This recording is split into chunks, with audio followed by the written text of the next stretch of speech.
It was night. Getmanov was in uniform, sitting at his desk and writing. His wife was sitting beside him in a dressing gown and watching. He folded up a letter and said, "That's to the director of the Regional Health Authority in case you need special treatment or you have to travel somewhere for a consultation. He'll make out a certificate and then your brother can fix you up with a travel permit." "Have you made out the warrant for obtaining rations?" "Well, there's no need to. Just ring the person responsible at the obcom, or, even better, bring Pusichenko himself. He'll make one out for you." He went through the little pile of letters, notes and warrants. "Well, that seems like everything." They fell silent. "I'm afraid for you, my love," said Galina. "You're going to the war." "You just take care of yourself and look after the children," he replied, getting to his feet. "Did you remember to put some cognac in my suitcase?" Yes. Do you remember? 2 years ago, when you were about to fly to Kislovodsk, early in the morning, you were writing out warrants just like today." "Now the Germans are at Kislovodsk," said Getmanov. He walked up and down the room and then stopped for a moment to listen. "Are they asleep?" "Of course." They went through to the children's room. It was strange how silently these huge figures moved in the semi-darkness. The heads of the sleeping children showed up dark against the white of the pillowcases. Getmanov listened attentively to their breathing. He held his hand to his chest, afraid that his booming heartbeats would disturb the children. He felt a piercing ache of tenderness, anxiety, and pity for them. He desperately wanted to embrace his son and daughters and kiss their sleeping faces. He was overwhelmed by a helpless tenderness, an unreasoning love. He felt lost, weak, and confused. He wasn't in the least worried or frightened at the thought of the new job he was about to begin. He had taken on many new jobs and had never had difficulty in finding the correct line to follow. He knew it would be the same in the tank corps. But how could he reconcile his unshakable iron severity with this limitless tenderness and love? He looked round at his wife. She was standing beside him, resting her cheek on her hand, like a peasant. In the half-light her face seemed younger and thinner, just as it had been when they'd gone to the sea on their honeymoon and stayed in a hostel right on the cliffs. There was a discreet hoot beneath the window. The car from the obcom. Getmanov turned once more towards the children and spread out his hands, expressing through this gesture his impotence before a feeling he was unable to control. In the corridor he said goodbye, kissed his wife for the last time, and put on his fur coat and cap. Then he stood and waited while the driver carried out his cases. "Well then," he said, and suddenly stepped up to his wife, removed his cap, and embraced her once more. And this second farewell, with the cold, damp air of the street slipping in through the half-opened door and blending with the warmth of the house, with the rough, tanned hide of his coat touching the sweet-scented silk of her dressing gown, this final farewell made them feel that their life, which had seemed one, had suddenly split apart. They felt desolate.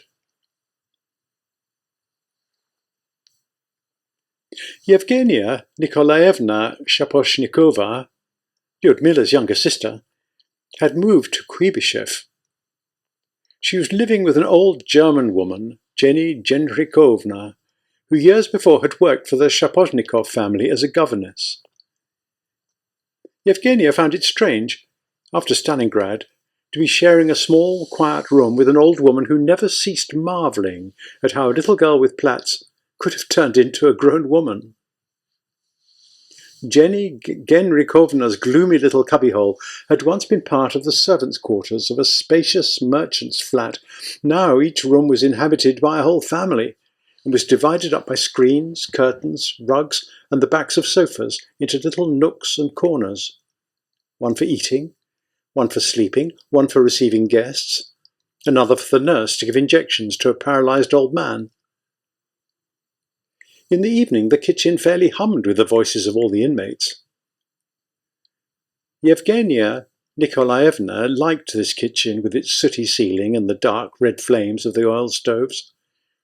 People in dressing gowns, padded jackets, and soldiers' tunics bustled about below clothes that had been hung up to dry. Knives gleamed. Clouds of steam rose from tubs and bowls full of washing. The ample stove, which was no longer in use, the Dutch tiles lining its sides, seemed cold and white, like the snow-covered slopes of some long-extinct volcano. The tenants of the flat included the family of a docker who was now at the front, a gynecologist, an engineer from an armaments factory, a single mother who worked as a cashier in a store, the widow of a hairdresser who had been killed at the front, the manager of a post office, and in what had once been the large dining room, the director of a surgery. The flat was as extensive as a town. It even had room in it for its own madman, a quiet little old man with the eyes of a sweet, good-natured puppy. They were all crowded together, and at the same time very isolated. They were always taking offence at one another, and then making peace. One moment concealing every detail of their lives, and the next generously and excitedly sharing everything that happened to them. Yevgenia would have liked to draw this flat, not so much the objects and people themselves as the feelings they aroused in her. There were many facets to these feelings. It seemed unlikely that even a great artist could give expression to them.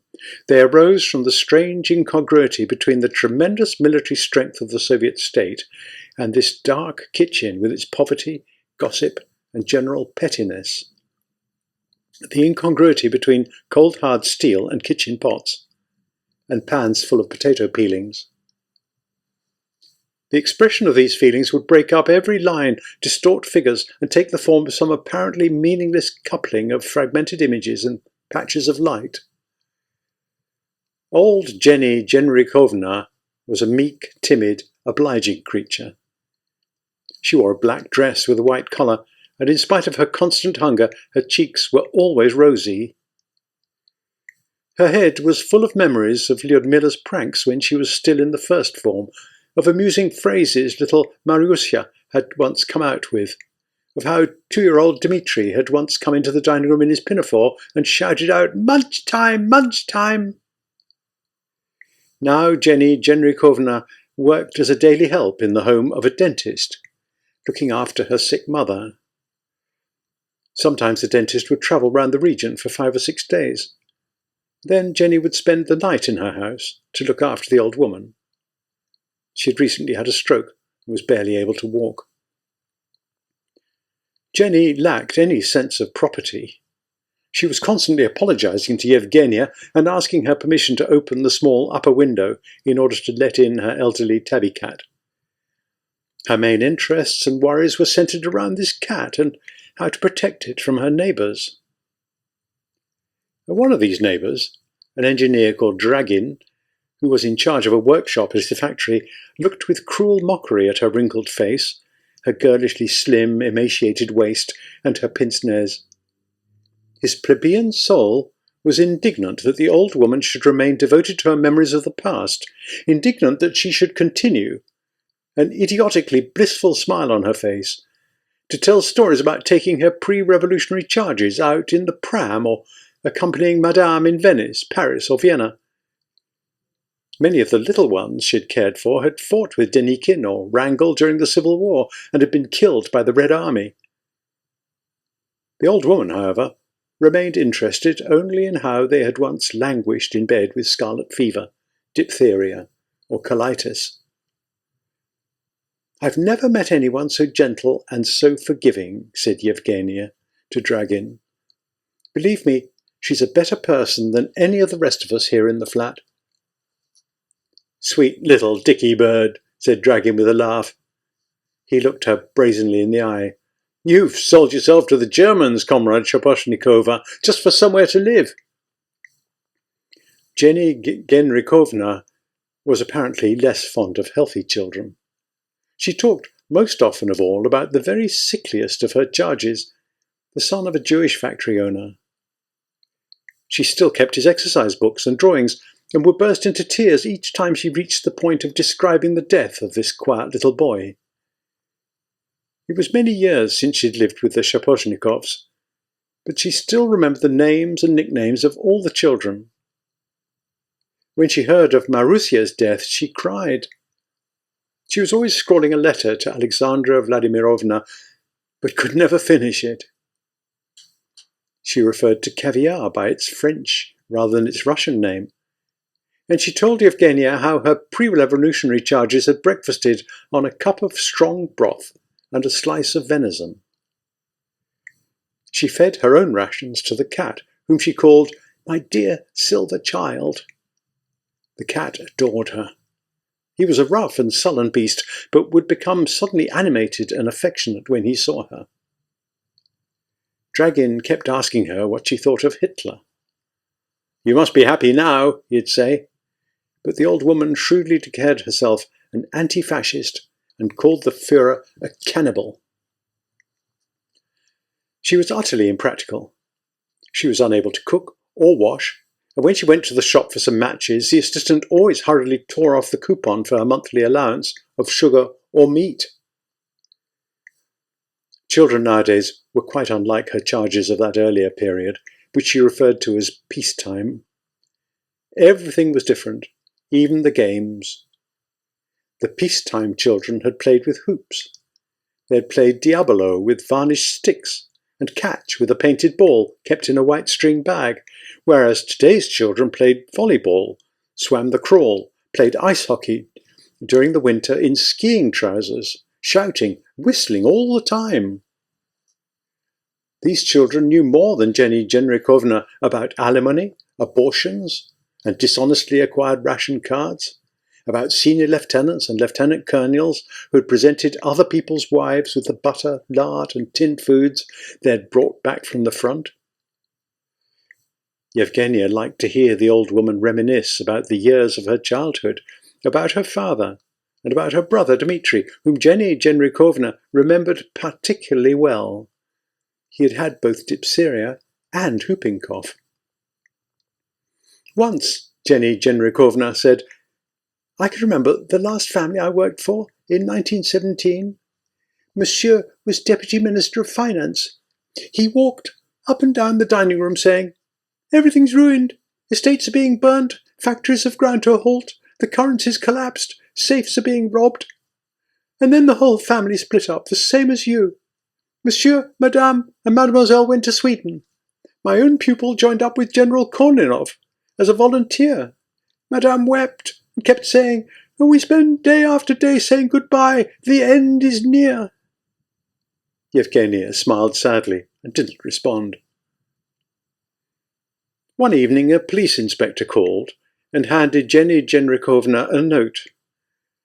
The old woman put on a hat with a white flower and asked Yevgenia to feed the cat. She said she was going first to the police station and then to work, and that she'd be back the next day. When Yevgenia came back from work, she found the room in chaos. Her neighbours told her that Jenny Genrikovna had been arrested. Yevgenia set off to make inquiries. At the police station she was told that the old woman was being taken to the far north with a trainload of Germans.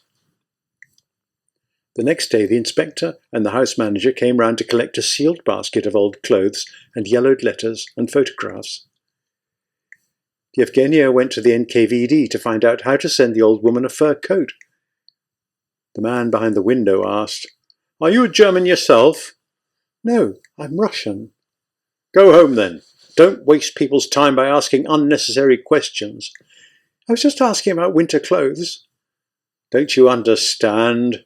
Said the man in a terrifyingly quiet voice.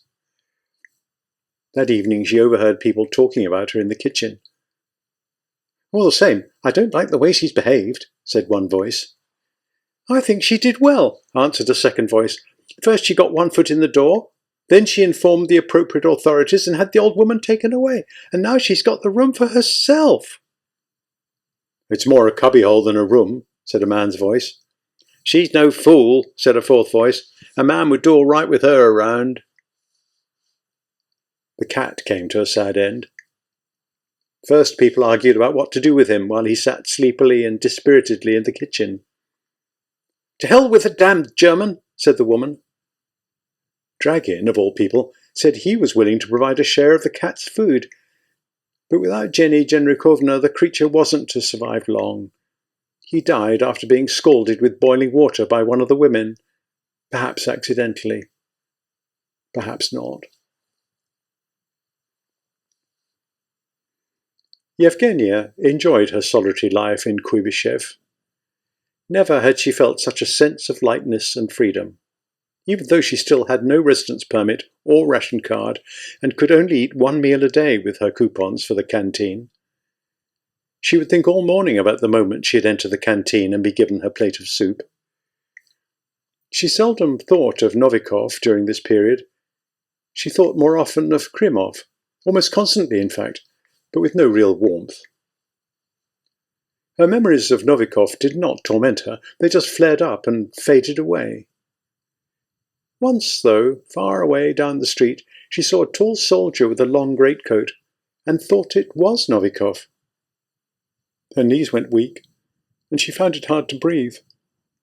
She felt quite disorientated by her sudden feeling of happiness. A moment later she realized her mistake, and at once forgot her excitement. And then during the night she suddenly woke up and thought, but why doesn't he write? He knows the address. She lived alone without Krimov or Novikov or any of her relatives. She sometimes thought, mistakenly, that this freedom and loneliness of hers was happiness. Kuibyshev at this time was the location of many of the Moscow People's Commissariats, newspaper offices, and other establishments. It was the temporary capital, and here had come much of the life of Moscow: diplomats, the Bolshoi ballet, famous writers, impresarios, foreign journalists. All these thousands of people lived in cramped little rooms and hotels and yet carried on with their usual activities. People's commissars and the heads of important enterprises planned the economy and gave orders to their subordinates. Extraordinary and plenipotentiary ambassadors drove in luxurious cars to receptions with the architects of Soviet foreign policy. Ulanova, Lemeshev, and Mikhailov delighted the audiences at the ballet and the opera. Mr. Shapiro, the representative of the United Press Agency, asked the head of the Soviet Information Bureau, Solomon Abramovich Lozovsky, awkward questions at press conferences. Writers wrote radio broadcasts or articles for national or foreign newspapers. Journalists wrote up material gathered from hospitals into articles on the war. But the everyday life of these people from Moscow was quite transformed. Lady Cripps, the wife of the extraordinary and plenipotentiary ambassador of Great Britain, ate supper in a hotel restaurant in exchange for a meal coupon, wrapped up the leftover bread and sugar lumps in newspaper, and carried them up to her room. Representatives of international news agencies pushed their way through the crowds of wounded at the market, discussed the quality of homegrown tobacco, and rolled sample cigarettes, or else stood and waited, shifting their weight from foot to foot in the long queue for the baths. Writers, famous for their hospitality, discussed world politics and the fate of literature over a glass of home-distilled vodka and a ration of black bread. Huge institutions were squeezed into cramped little buildings. The editors of the most important Soviet newspapers received visitors at tables where, after office hours, children prepared their lessons and women did their sewing. There was something strangely attractive in this coming together of the weighty apparatus of state with the bohemianism of the evacuation. Yevgenia Nikolaevna had considerable difficulties over her residence permit.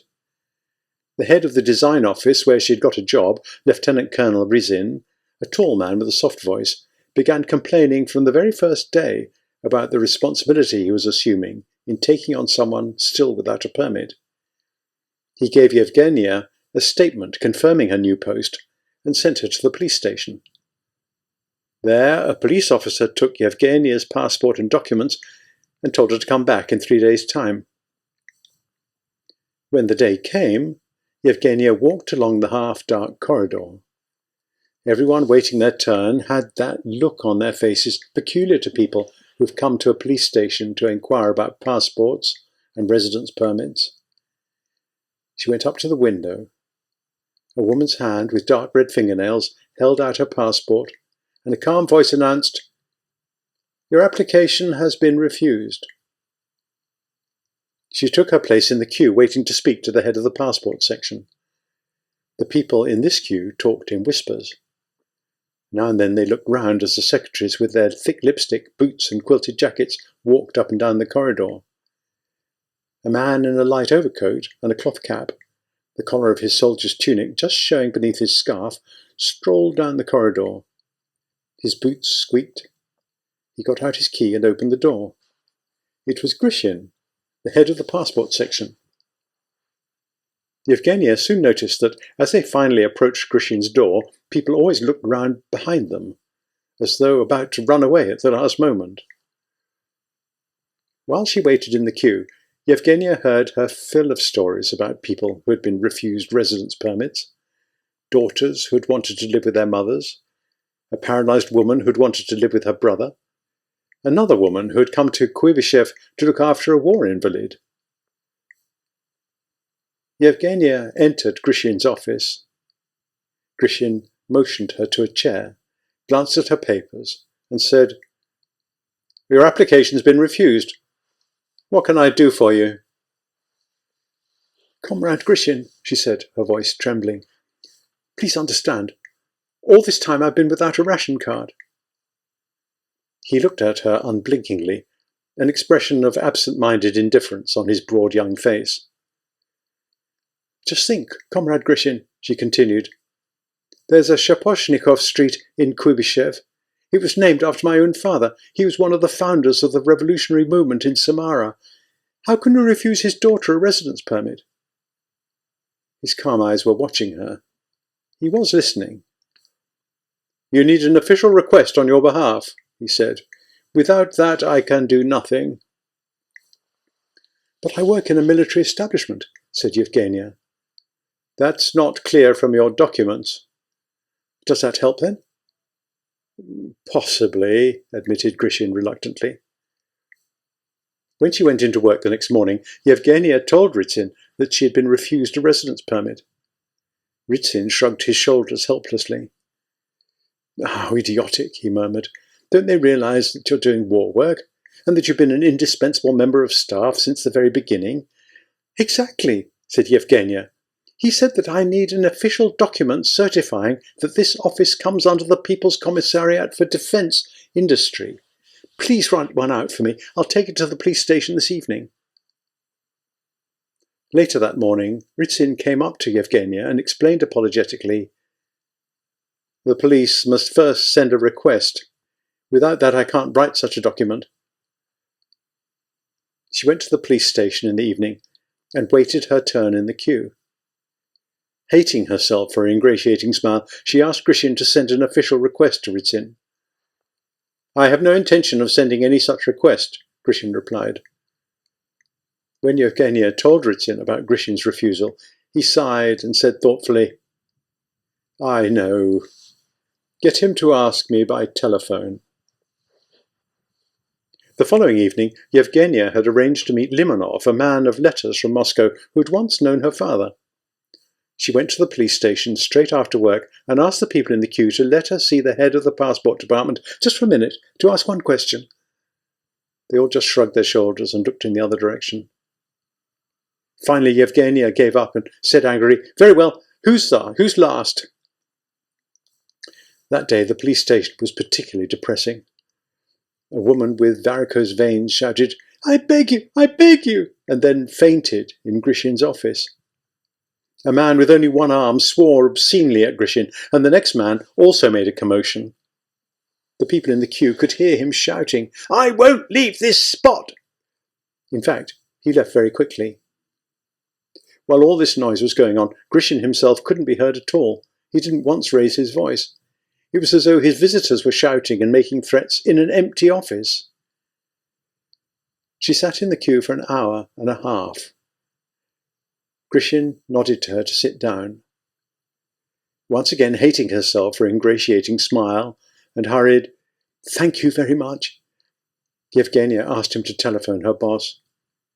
She said that Ritsin had been uncertain whether he was permitted to give her the necessary document without first receiving a written request, but had finally agreed to write one out with the heading, "In answer to your telephone inquiry of such and such a day of such and such a month." Yevgenia handed Grishin the note she had prepared in advance in large, clear handwriting. She had written Ritsin's name, patronymic, telephone number, rank, and office. In small handwriting, in brackets, she had written, "Lunch break from 1 until 2. Grishin, however, didn't so much as glance at this note. "I have no intention of making any requests." "But why not?" "It's not my responsibility." "Lieutenant Colonel Ritsin says that unless he receives a request, even an oral one, he's not permitted to make out the necessary document." "In that case, he ought not to write one." "But what can I do then?" "How do I know?" It was his absolute calm that was so bewildering. If he'd got angry, if he'd shown irritation at her muddle-headedness, Yevgenia felt it would have been easier, but he just sat there, in half-profile, unhurried, not batting an eyelid. When men talked to Yevgenia, they usually noticed how beautiful she was, and she knew it. But Grishin looked at her just as he might look at a cripple or an old woman with watering eyes. Once inside his office, she was no longer a human being, no longer an attractive young woman, but simply another petitioner. Yevgenia was conscious of her own weakness and the sheer massiveness of Grishin's strength. She hurried down the street, nearly an hour late for a meeting with Limonov, but not in the least looking forward to it. She could still smell the corridor of the police station. She could still see the faces of the people in the queue, the portrait of Stalin lit by a dim electric lamp, and Grishin beside it. Limonov, a tall, stout man with a large head and a ring of youthful curls surrounding his bald patch, greeted her joyfully. "I was afraid you weren't going to come," he said, as he helped her off with her coat. He began asking her about Alexandra Vladimirovna. "To me, ever since I was a student, your mother's been the image of the courageous soul of Russian womanhood. I write about her in all my books. That is, not literally, but you know what I mean." Lowering his voice and looking round at the door, he asked, "Have you heard anything about your brother Dmitri?" Then their talk turned to painting, and they attacked Repin. Limonov began making an omelette on the electric cooker, saying that he was the finest omelette maker in the country, and that the chef at the National Restaurant in Moscow had been his pupil. "How is it?" he asked anxiously as he served Yevgenia, and then added with a sigh, "I can't deny it, I do like eating." How oppressed she was by her memories of the police station. In this room full of books and periodicals, where they were soon joined by two witty middle-aged men who were also both lovers of art, she could not get Grishin out of her mind. But the word, the free, intelligent word, has great power. There were moments when Yevgenia quite forgot about Grishin and the depressed-looking faces in the queue. Then there seemed to be nothing else in life but conversations about Rublev and Picasso, about the poetry of Akhmatova and Pasternak, about the plays of Bulgakov. But when she walked out onto the street, she at once forgot these intelligent conversations. Grishin. Grishin! No one in the flat had asked whether or not she had a residence permit. No one had demanded to see her passport and its registration stamp, but she had felt for several days that she was being watched by Glafira Dmitrievna, the senior tenant, a brisk, over-friendly woman with a long nose and an unbelievably insincere voice. Every time she met her and looked at her dark, sullen eyes, Yevgenia felt frightened. She thought that in her absence, Glafira Dmitrievna was stealing into her room with a duplicate key, searching through her papers, reading her letters, and taking copies of her applications for registration. In the corridor, Yevgenia walked on tiptoe, as she always tried to open the door without making a noise. Any moment, Glafira Dmitrievna might say, "What do you think you're doing? Infringing the law, and I'm the one who'll have to answer for it." The next morning, Yevgenia went into Ritzin's office and told him about her latest failure at the passport bureau. "Help me get a ticket for the steamer to Kazan, otherwise I'll probably be sent to a peat bog for infringement of passport regulations." She spoke angrily, sarcastically, not mentioning the necessary official document. The tall, handsome man with the quiet voice looked at her, ashamed of his timidity. She was aware of his tender, longing gaze, his insistent admiration of her shoulders, the nape of her neck, her legs. But the law governing the movements of incoming and outgoing papers was evidently something not to be trifled with. That afternoon, Ritzin came up to Yevgenia and silently placed the longed-for document on her drawing paper. Equally silently, Yevgenia looked up at him, tears in her eyes. "I made the request through the secrets section," said Ritzin. "I didn't think anything would come of it, and then I suddenly received the director's approval." Her fellow workers congratulated her, saying, "Now at last your torments are over." She went to the police station.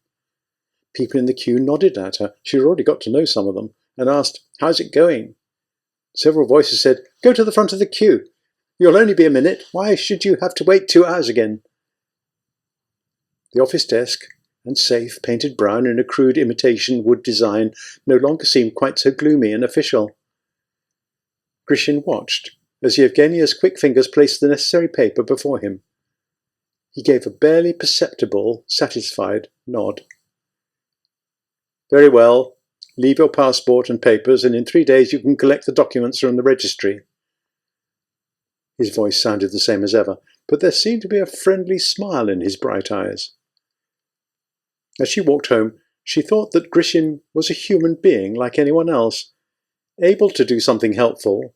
He had smiled. He wasn't really heartless at all. She felt quite uncomfortable at all the harsh things she had thought about him. 3 days later, she went up to the window. A woman's hand with dark red fingernails handed back her passport with her papers folded carefully inside. Yevgenia read the neatly written statement. "Residence permit refused on grounds of having no connection with the living space in question." "Son of a bitch!" said Yevgenia loudly. Unable to restrain herself, she continued, "You've just been making fun of me, you bastard!" She was shouting, waving her unstamped passport in the air, turning to the people sitting in the queue, wanting their support, but seeing them turn away from her. For a moment, the spirit of insurrection, the spirit of fury and despair flared up in her. Women had screamed like this in 1937 as they waited for information about husbands, sons and brothers who had been sentenced without right of correspondence to the dark halls of the Butyrka, to Matroskaya Tishina, to Sokoliniki.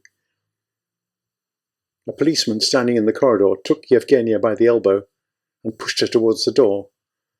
"Let go! Leave me alone!" She pulled her arm free, pushed the policeman away. "Cut it out, citizen," he said warningly. "You'll get 10 years. For a moment there seemed to be compassion and pity in the policeman's eyes. Yevgenia walked quickly towards the exit. Out on the street, people jostled her, all of them registered, all of them with their ration cards. That night she dreamt of a fire. She was bending over a wounded man lying face down on the ground. She tried to drag him away and understood without seeing his face that it was Krimov. She woke up feeling exhausted and depressed. If only he'd come soon, she thought, and then muttered, "Help me, help me."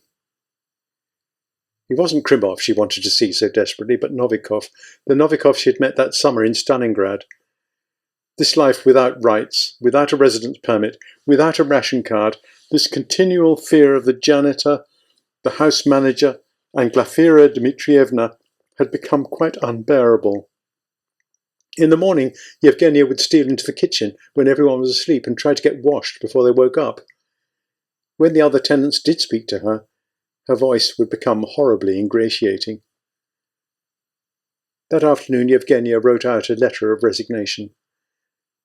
She had heard that after an application for residence had been refused, an inspector of police came round to collect a signed statement of one's undertaking to leave Kuibyshev within 3 days.